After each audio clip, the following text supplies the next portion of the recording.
पल भर के लिए कोई हमें प्यार कर ले, झूठा ही सही। With this song we are starting our video. पढ़ना कुछ स्टार्ट करते हैं।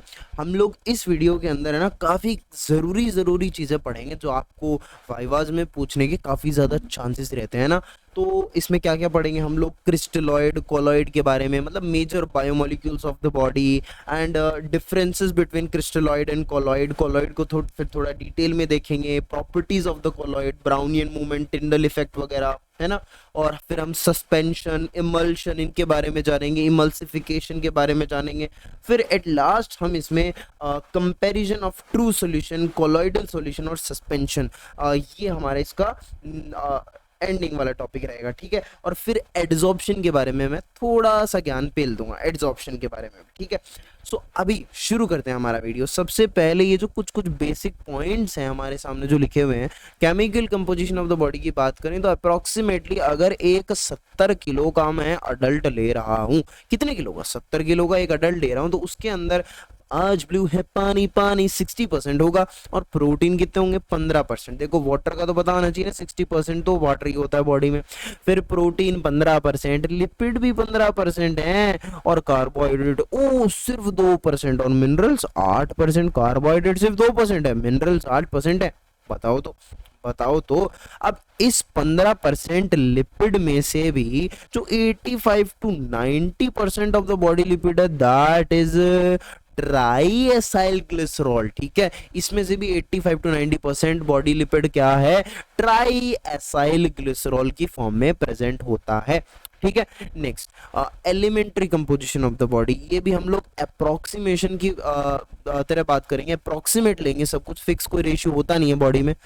बॉडी में कुछ भी फिक्स नहीं होता कि ये 2 है या 3 है, चीजें रेंज में चलती हैं, ठीक है। तो हमें हर चीज की रेंज पता होनी चाहिए। जैसे अभी यहाँ पे कार्बन, अभी ये मेन याद रखना, मेन जो एलिमेंट्स हैं वो है CHON, carbon, hydrogen, nitrogen, oxygen. देखो कार्बन 50% है, ऑक्सीजन 20% है, नाइट्रोजन 8%, कैल्शियम 4, फास्फोरस 2। इतना याद रखने की जरूरत नहीं है, बट एक बार देख लो बस, CHON ये एलिमेंट्स हैं। उसके अलावा कैल्शियम, फास्फोरस भी प्रेजेंट होते हैं कुछ अमाउंट में। उसके बाद में major biomolecules of the body. अब बायोमोलिक्यूल्स के नाम इधर लिखे हुए हैं और फिर दूसरी तरफ इन्होंने टेबल के अंदर लिख दिया बिल्डिंग ब्लॉक्स या फिर इनके मोनोमर्स। अब बायोमोलिक्यूल्स की बात करोगे तो प्रोटीन हो गया, लिपिड हो गए, है ना, प्रोटीन, ग्लाइकोजन हो गया, DNA, RNA, लिपिड हो गया, है ना। अब यहाँ पे है ना, ये लिपिड के आगे इन्होंने बिल्डिंग ब्लॉक या मोनोमर वाले सेक्शन में कुछ लिखा ही नहीं है, कुछ भी नहीं लिखा है। क्यों? क्योंकि भाई लिपिड जो होते हैं ये बायोपॉलीमर्स नहीं होते। अब ये पॉलीमर्स ही नहीं होते तो इनकी मोनोमर यूनिट तो क्या ही होगी, तो इसलिए यहाँ पे खाली छोड़ दिया है। अब प्रोटीन की यूनिट अमाइनो एसिड हो गया, ग्लूकोज हो गया, DNA का डीऑक्सी न्यूक्लियोटाइड, RNA का राइबोन्यूक्लियोटाइड हो गया, ठीक है। अच्छा, पॉलीमर क्या होता है? Polymer are the substances composed of large number of similar और identical monomeric units. Then now different biomolecules and their building blocks, monomers, present in biological system and can be broadly classified into two, crystalloid and colloid depending on their size। देखो मैंने क्या कहा कि हमारी body के अंदर different biomolecules present होते हैं और उनके बिल्डिंग ब्लॉक्स यानी मोनोमर्स प्रेजेंट होते हैं ना। अब इनको हम लोग 2 पार्ट में क्लासिफाई करते हैं, या तो फिर तो क्रिस्टलॉइड होते हैं या फिर कोलॉइड होते हैं, ठीक है। अब क्रिस्टलॉइड कौन से सब्सटेंस होते हैं और कोलॉइड कौन से होते हैं? देखो क्रिस्टलॉइड वो सब्सटेंसेस होते हैं जहां पर जो पार्टिकल की साइज है that is less than 1 nanometre, ठीक है। साइज क्रिस्टलॉइड पार्टिकल्स की साइज लेस देन 1 नैनोमीटर होती है और ये आसानी से पास कर सकते हैं सेमी परमिएबल मेम्ब्रेन से। तो crystalloids are those substances in which the particle size is less than 1 nanometre and they can easily pass through the semi permeable membrane, है ना। एग्जांपल दे दूं, एग्जांपल जैसे इलेक्ट्रोलाइट्स हो गए, मिनरल्स, ग्लूकोज, अमाइनो एसिड, ये क्या है? ये क्रिस्टलॉइड्स हैं, ये सब्सटेंसेस क्रिस्टलॉइड होते हैं। कोलॉइड कौन से सब्सटेंस हैं? अरे ये तो वो सब्सटेंस हैं जिनकी साइज 1 से लेके 100 नैनोमीटर 1 to 100 नैनोमीटर तक होती है और ये पास नहीं कर सकते सेमी परमिएबल मेम्ब्रेन के थ्रू। एग्जांपल बड़े सिंपल है, प्रोटीन पास नहीं कर सकता, ग्लाइकोजन, स्टार्च, ये एग्जांपल हो गई, ये ध्यान में रख लोगे।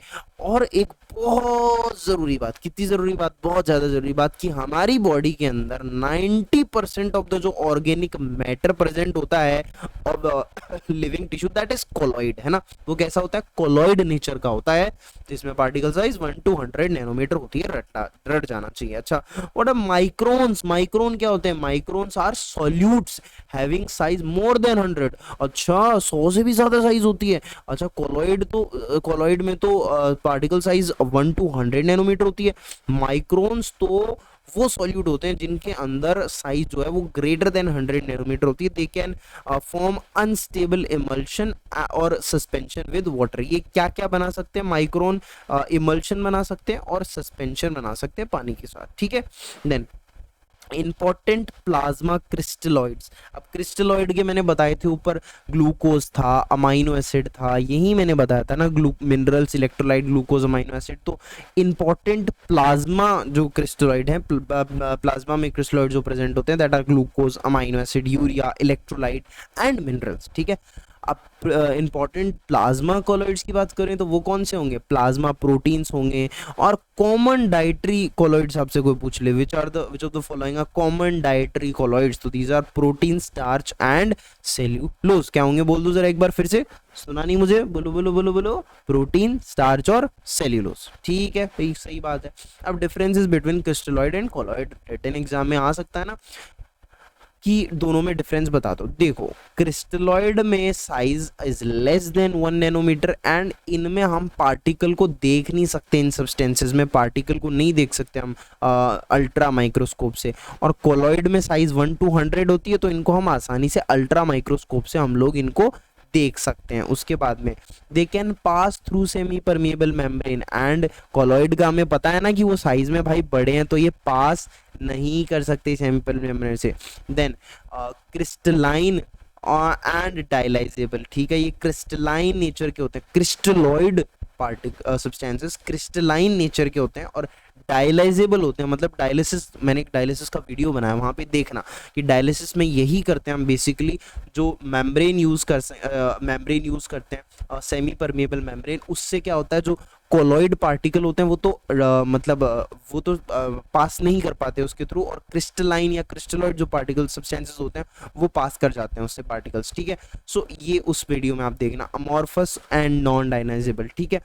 देन क्रिस्टलॉइड जो होते हैं they form homogeneous solution, true solution बनाते हैं पानी के साथ, और कोलॉइड क्या बनाएंगे, हेट्रोजीनस कोलॉइडल सॉल्यूशन बनाएंगे, that is called colloidal system. तो कोलॉइडल सिस्टम बनाते हैं पानी के साथ, और क्रिस्टलॉइड्स या हमारे जो क्रिस्टलाइन सब्सटेंसेस होते हैं ये होमोजेनस सॉल्यूशन बनाते हैं, ट्रू सॉल्यूशन बनाते हैं वाटर के साथ। अच्छा, ऑस्मोटिकली ये बहुत ज्यादा एक्टिव होते हैं, ये पॉइंट याद रखना कि ये osmotically they are very active and exert high crystalloid osmotic pressure in water.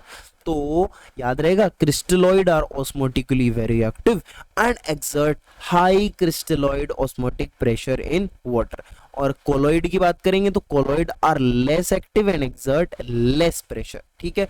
उसके बाद में crystalloid determine the water movement across cell membrane and they colloids determine the water movement across the capillary membrane। अच्छा, ये चीज तो आपको पता होगी ना कि कोलॉइडल सिस्टम जो होता है हमारा, कोलॉइडल सिस्टम इधर वाला, इसके अंदर जो सॉल्यूट होता है इसको तो हम लोग नाम देते हैं डिस्पर्स्ड फेज, और जो सॉल्वेंट होता है उसको हम लोग बोलते हैं डिस्पर्जन मीडियम, ठीक है। अब जरा कोलॉइड को थोड़ा डिटेल में देख लेते हैं, डेफिनेशन क्या है।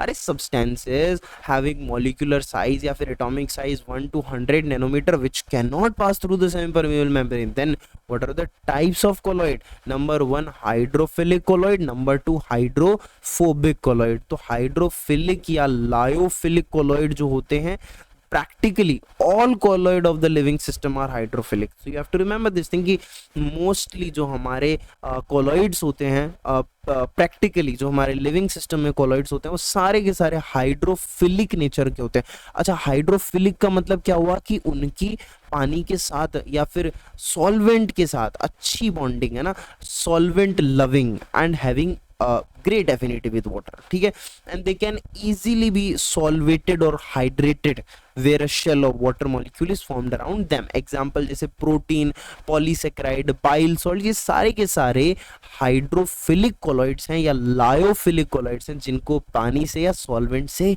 प्यार है। हमको तुमसे प्यार है, प्यार है, प्यार है, प्यार, तो प्यार है इनको।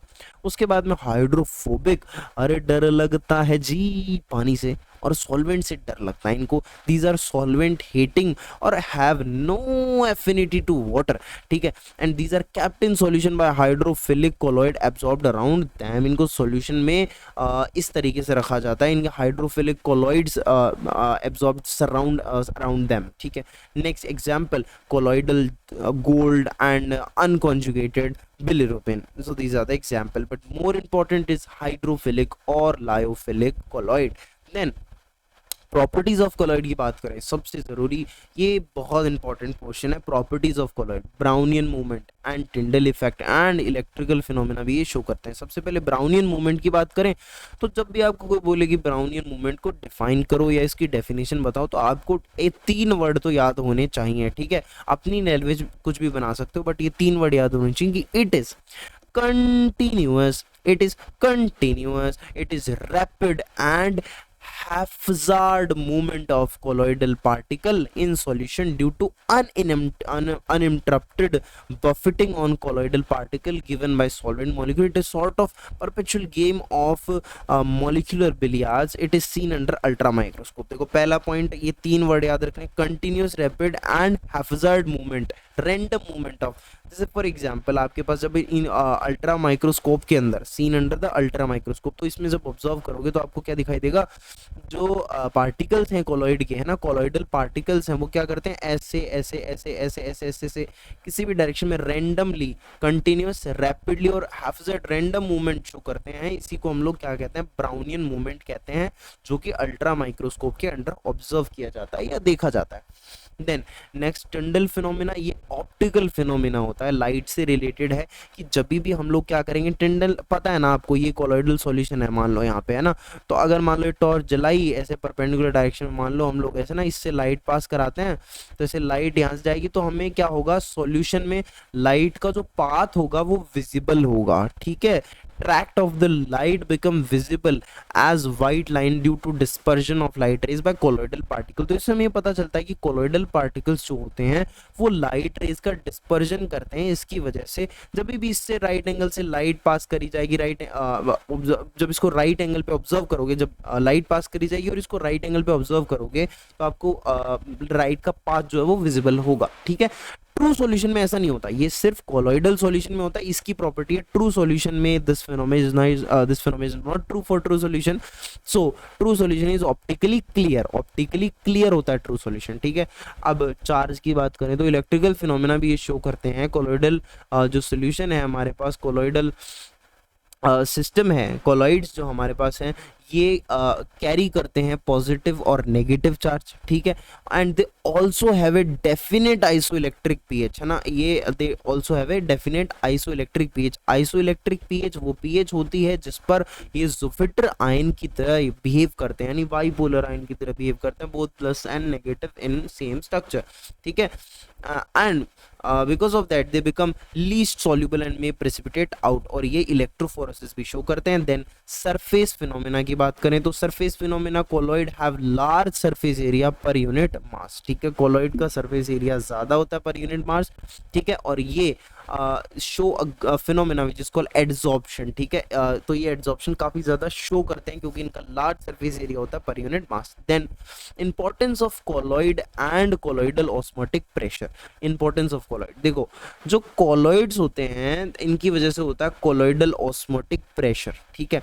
सो colloids we can say, if you say officially, ऐसे थोड़ा मतलब जचा के बोलेंगे ना इसको, तो हम बोलेंगे कि कोलॉइड्स के कारण, ऐसे थोड़ी बोलेंगे, हम लोग बोलेंगे colloids determine the colloidal osmotic pressure of plasma. And जो कोलॉइडल ऑस्मोटिक प्रेशर होता है ना प्लाज्मा का, वो कहाँ जरूरी होता है, वो जरूरी होता है जो वेस्कुलर कंपार्टमेंट है हमारी बॉडी के अंदर, वहां पर पानी को होल्ड करने में, ठीक है।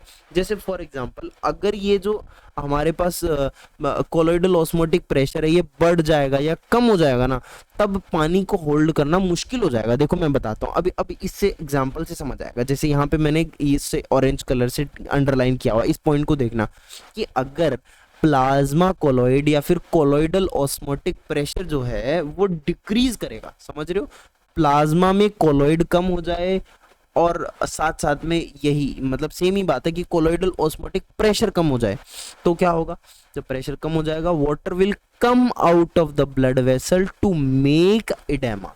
तो वेसल से, ब्लड वेसल से पानी बाहर निकल जाएगा। मैंने कहा ना वेस्कुलर कंपार्टमेंट में पानी को होल्ड करने के लिए ऑस्मोटिक प्रेशर की रिक्वायरमेंट होती है। तो अगर प्लाज्मा कोलोइड और कोलोइडल ऑस्मोटिक प्रेशर डिक्रीज होगा तो पानी बाहर निकलेगा ब्लड वेसल से, जिसकी वजह से इडेमा होगा, ठीक है। अगर दूसरा केस, अगर प्लाज्मा कोलोइड या फिर कोलोइडल ऑस्मोटिक प्रेशर बढ़ जाएगा, अगर बढ़ जाएगा ऑस्मोटिक प्रेशर तो पानी एंटर करेगा ब्लड वेसल में, जिसकी वजह से क्या होगा, ब्लड वॉल्यूम में एक्सपेंशन हो जाएगा, ब्लड वॉल्यूम एक्सपेंड हो जाएगी, ठीक है। सो ये कॉन्सेप्ट है। Then what is suspension? Suspension एक हेट्रोजीनस सिस्टम होता है सोल्यूट का with water, where solute size is more than 100 nanometre, ठीक है। जैसे हमारे कोलोइड थे, क्रिस्टलॉइड थे, अब इसी तरीके से सस्पेंशन है हमारे पास। सस्पेंशन में लेकिन जो हमारे सॉल्यूट पार्टिकल की साइज है वो कितनी होती है, ग्रेटर देन 100 नैनोमीटर होती है, ठीक है। कोलोइड में क्या था, कोलोइड के अंदर 1 से 100 नैनोमीटर था, अब 100 से ऊपर गया, सस्पेंशन का केस हो गया। एग्जाम्पल देख लेना एक बार, antacid suspension and RBC in plasma, RBC in plasma, this is example of suspension. उसके बाद में इमल्शन देख लो। इमल्शन क्या होता है, ये लिक्विड लिक्विड, यहाँ पे डिस्पर्जन फेज, डिस्पर्स्ड फेज और डिस्पर्जन मीडियम यानी सॉल्यूट और सॉल्वेंट जिसको हम लोग सिंपल भाषा में कहें तो वो दोनों ही लिक्विड नेचर के होते हैं। लिक्विड लिक्विड हेट्रोजेनस सिस्टम इसको हम लोग कहेंगे, which is produced by dispersion of a liquid droplet to another liquid which in which it is insoluble, ठीक है। अब यहाँ पर एग्जाम्पल्स ध्यान में रख लें, जैसे कॉड लिवर ऑयल और मिल्क, ये एमल्शन के एग्जाम्पल्स हैं। साइज ध्यान में रहेगा, यहाँ पे 100 to 1000 नैनोमीटर साइज होता है। साइज ऑफ डिस्पर्स्ड फेज यानी सॉल्यूट का साइज इमल्शन में कितना होता है, 100 से लेके 1000 होता है। सस्पेंशन में कितना था, मोर देन 100 नैनोमीटर था, और इमल्शन में कितना हुआ है, 100 to 1000 नैनोमीटर। देन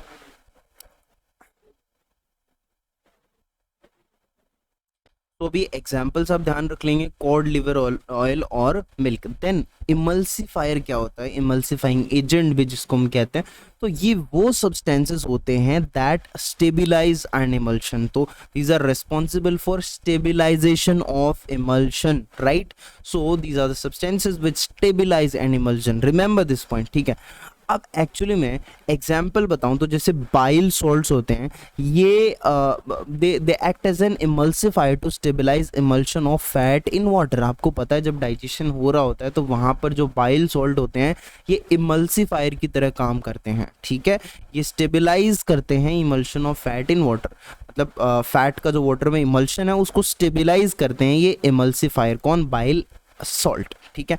अब मैं इसको थोड़ा सा समझा देता हूँ। सबसे पहले हम इसमें से रीड करेंगे, उसके बाद में हम इसको इस तरीके से मैं रीड करूँगा कि आपको समझ आए। सबसे पहले डिस्पर्स्ड ड्रॉपलेट, यानी जो सॉल्यूट की बात कर रहे हैं हम लोग, डिस्पर्स्ड ड्रॉपलेट और solute of emulsion tend to coalesce due to surface tension. Coalesce का मतलब होता है कि they come together and form a mass, मतलब इकट्ठे होकर जम जाना एक जगह पर, ठीक है।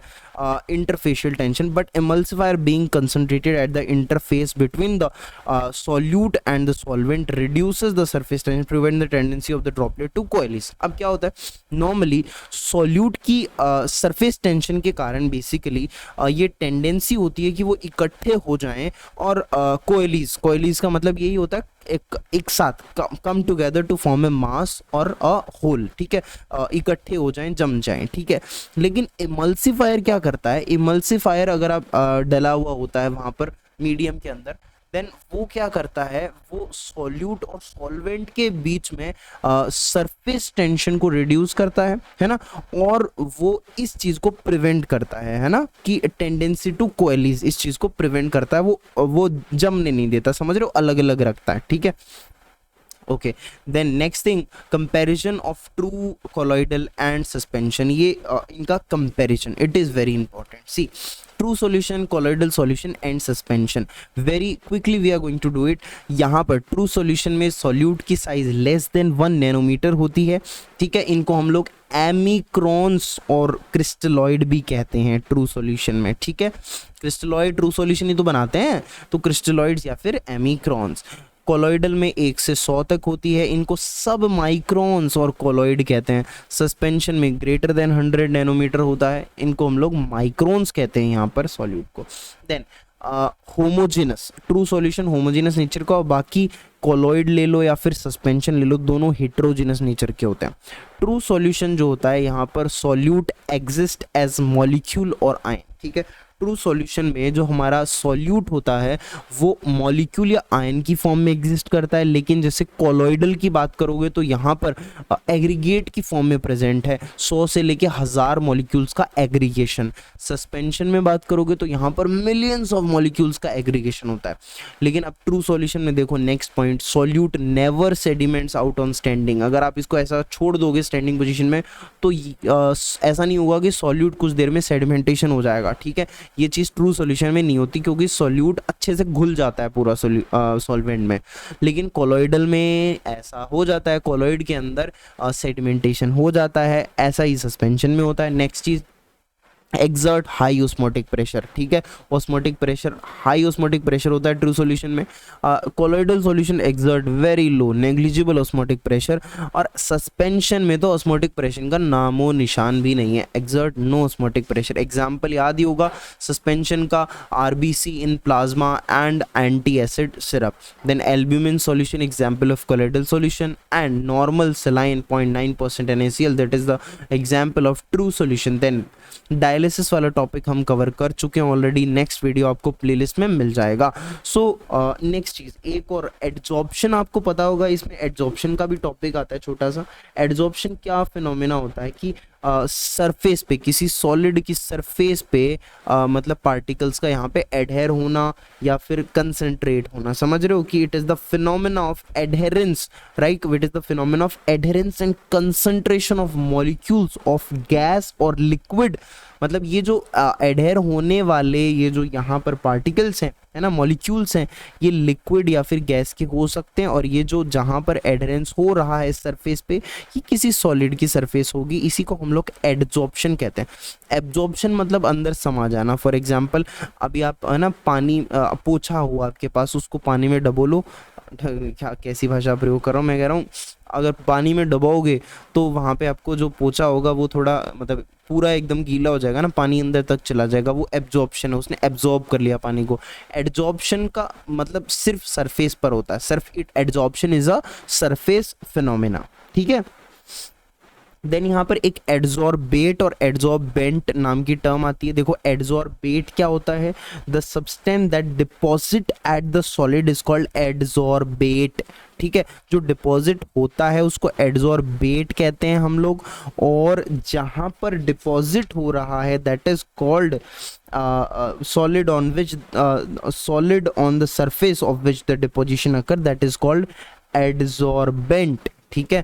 तो this solid is called adsorbent, okay, and these are adsorbate, okay.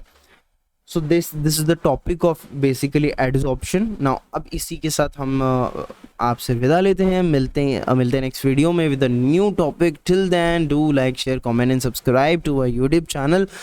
Till then take care, bye bye.